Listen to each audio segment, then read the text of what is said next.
And now, today, you have a new band. Yes. And that is? The Now Generation. And how's that going? Now Generation band is going really good, you know. Like you were saying earlier, you know, I was on tour with the WOMAD group. And I was doing workshops, you know, in Sicily, in Singapore, Malaysia, in Soweto, South Africa. I was doing workshop with the Aborigines in Australia. And during this tour, you know, I was doing so much outreach with, you know, underprivileged communities. I got a phone call that 2 of my sons were shot in a drive-by shooting in England.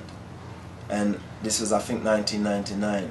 And I just said, hold on, here I am doing all this outreach work in all these communities around the world, but I haven't had any time to stay in touch with my own community where my kids are growing up. Right. You know, and so I just decided to go back to England and move my recording studio out of the comfort of my home and move it into the poorest neighborhood in my community and invite all the street kids to come in, rap, you know, use DJ decks, dance, sing. It was a full laid out, you know, multimedia suite for all the kids to come in after like 6 o'clock in the evening. And then during the day we'd hire it out professionally so we could make money and then give it free to the community in the evening. And then that branched out to me being invited to a school, a local college actually, who came to my center and says, look at all this activity you've got here. We've got no music activity in the college. Would you move this operation into the college? And I said to them, I'd love to move this into the college, but will you allow my kids off the street to come into your college? Right. And will you give my team work? And they gave me a classroom in the college dedicated strictly to kids with no education off the street, daytime and nighttime. Wow. They employed my team of 5 people who were working for me for pennies because we was going through a rough time. And they made me head of the music department in the college. So I had to do a teacher training course, level 1, level 2, counseling skills course, so I could counsel the kids who were in trouble. You know? And then there was a lot of us kids. And there was a lot of those kids, and the college took off because I used music to bring them in the doors. Right. But after I gave them a level 1 course and counseled them and found some, you know, built some hope in them, some of the kids went off doing business studies, some went off doing medical studies, they went off in all different directions, the ones that had promise. And then the other ones who were only interested in music, that's why I set up the company, Music Links, which was dedicated to getting kids into opportunities of work within the music industry. So we took them from the 16 community centers and off the street, brought them into education, and then the ones who were beyond that, we got them into the industry, you know. And are you still working with these organizations today? I did that for 6 years. You know, what I do more now is, you know, because I really quit my career for that 6-year period. And then once I decided in end of 2006 to go back on my musical journey, I put all my staff in different positions. Some of them are still working in the colleges, some of them are working with community organizations.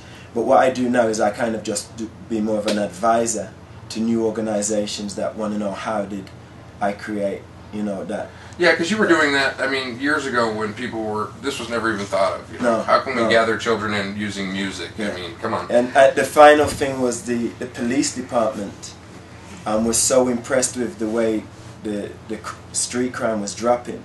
They actually employed me to become a part of a specialized team to target gun crime, which was my original dream. Right. But I never had any idea of how I could actually work within gangs without being a gang member, you know? Sure. So what we did was I found ex-gang members from the different gangs and paid them to work for our organization and go into the gangs and explain to them what we had to offer and different things that this program offered for these gang members. And a lot of them started leaving the gangs. Sure. Yeah. Because they were sick of seeing people die. And when they saw a legal opportunity, for instance, the police offered them free driving lessons. Yeah? Now these are guys who got no intention of learning legally how to drive. They're stealing cars, they're smashing them up, they're having accidents. The police offered them to learn how to drive free of charge, but you have to come to my college and do a theory test. So when we've got them in the classroom doing theory, we're seeing what their writing skills are, what their reading skills are, and having one-on-one conversations and influence them in a positive way. And we did an album called Stop the Guns, which had different gang members all rapping on the same microphone, you know, and then did a video shoot for every track on the album. Wow. For those of you watching, communities, I know a lot of people, community organizers and leaders are actually logging on to Greener Radio just to see what the heck's going on. If you are watching, you know, you've heard some great ideas on how to get involvement from youth having problems in your community, and these are types of things that work, right? Yeah, these things work. It works. He wouldn't be back on tour today if it didn't work, right? Works. So that is just awesome. That is just awesome. Bonnie, Clyde, you guys got any questions for? Yeah, we've got a couple. A few questions. Most of them you answered in your story that you told. It was great listening to. But as far as what we wanted to know was the now generation and how you came across them. Because we heard you tell the story once at the show. Yeah, basically I was on tour with the Mystic Roots band for 3 years, and they were a band in their own right. So when we was on the road, they had their own agenda, which I understood, you know, and I was in support of them to become, you know, a band in their own right, and to be able to tour and record in their own right and earn enough money to sustain themselves. So working with me was kind of like a bridge for them to get to the next level. And from day one we had that agreement that as soon as it was time for them to move on, we would part ways amicably. And 3 years later it was that time, and I spoke to this female keyboard player in Los Angeles at the House of Blues, and she was like, I heard that, you know, you're thinking about finding a new band now. You know, and she knew a lot of musicians in the California area. And I knew some other musicians too, so, you know, I took some contacts from her, reached out to some other musicians myself, and after a few auditions, you know, the whole band came together perfectly, you know, and right now it's a really awesome band, really awesome band. Seems like everything, excuse me, it seems like everything in this guy's life just... Right. Yeah, he's amazing. He's absolutely amazing. Awesome. When you're doing the right things, and things should be continuing to come. Yes. It should be easy for you when you know what you're doing. Yes. See, and what I was wondering about was I heard something about you had seen these street corner players that were just playing music on the street, Yes. and you had tossed money to them. Yes. And then a year later, they're in your band. Okay, yeah. The horn section, their name is Ja Horns. Yeah, jaw horns. Yeah, I was doing a club date in, I think, Santa Cruz, and I saw some guys just sitting on the street outside with their cases, you know, their cases open, and a few coins in there. And I was walking past them, and they just sounded really, really good. And, you know, normally if I'm walking past somebody, I always like to leave something. Right. And I'll probably leave 10 or 5 or 20. But it was so good, you know, I just threw $100 in the case. And I just kept walking. I never really spoke to them. They just said, respect, respect. I didn't know who they was. Right. And then a year later, I see this guy hitchhiking, you know, on the freeway. And I pull over and pick him up.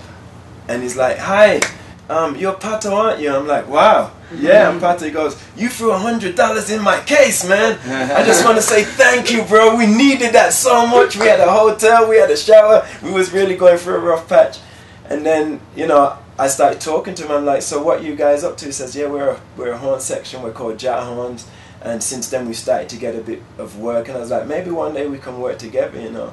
So I took his number, and then when I decided to form the band, I called him, and he didn't know, but when he was telling me about his horn section, I was just like so excited and interested in having a 3-piece horns. You know, I've had a lot of different horn sections, but never really consistently a 3-piece trumpet, saxophone, and trombone. And there's a special sound when you've got the 3 of them. And when I called him, they had just stopped working with a band. So it was just perfect. All of the musicians, it was just all perfect timing. And when they came down to rehearse, they already knew the whole show.